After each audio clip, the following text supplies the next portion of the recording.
ओम शांति।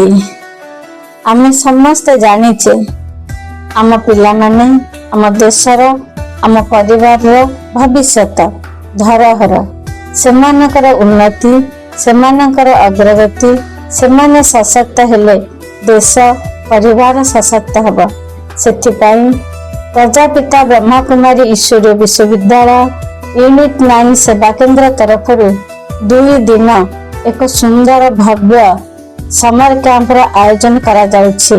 आसंता 17-18 तारीख दिन जो थिरे पिला मानकु सोशल फिजिकल मेंटल आउपरे अवेयरनेस करा जिवो, जहा द्वारा पिला माने निजर सुंदर भविष्यत सहित सुंदर देशटी निर्माण करिवारे समर्थ हो पारिबे।